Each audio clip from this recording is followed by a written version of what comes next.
ठरविलेल्या ध्येयामध्ये यश मिळविण्यासाठी कोणत्या चुका टाळायला पाहिजे आपण यामध्ये बघूया. इथे सर्वप्रथम आपण ध्येय ठरविताना एक गोष्ट लक्षात घेतली पाहिजे, ती म्हणजे ध्येय ठरविताना आपण इतरांना बघून आपले ध्येय ठरविले नसले पाहिजे. म्हणजेच एखादी गोष्ट करायची ठरविताना आपण ती गोष्ट इतर कोणी करत आहे म्हणून आपणही ती करावी या उद्देशाने ती गोष्ट ठरवू नका. म्हणजे त्या गोष्टीला आपलं ध्येय बनवू नका.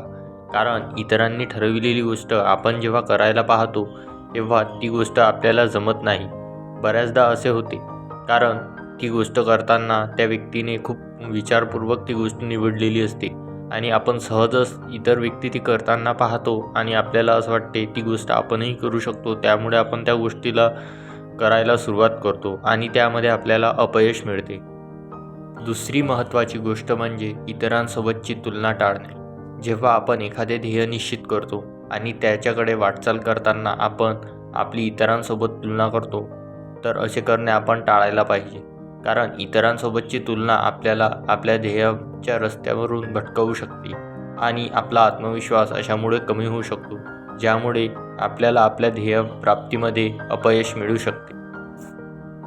यामुळे इतरांशी तुलना करायला आपण बंद करायला पाहिजे. आणि तिसरी गोष्ट म्हणजे आपण एखादे ध्येय ठरवितो त्याबद्दल आपण आराखडा आखायला पाहिजे.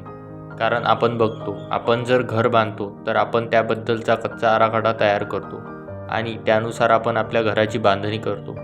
त्याचप्रमाणे ध्येयाचेही असते. ज्याप्रमाणे आपण ध्येय ठरवितो त्याला सुरुवात करण्याअगोदर त्याच्या आपण आधी आराखडा आखायला पाहिजे. म्हणजे त्या आराखड्यामध्ये आपण कोणत्या वेळेस कोणती गोष्ट करू या संबंधित सर्व माहिती असायला हवी आणि त्यामुळे आपण आपले ध्येय प्राप्तीकडे वाटचाल करू शकतो आणि नक्कीच मात्र यश मिळवू शकतो. तर ध्येयामध्ये आपल्याला यश मिळविण्यासाठी आपण ध्येय ठरविताना ती गोष्ट इतरांनी केली म्हणून आपण करायला नाही पाहिजे. आणि दुसरे महत्त्वाचे म्हणजे इतरांसोबत स्वतःची तुलना टाळायला पाहिजे.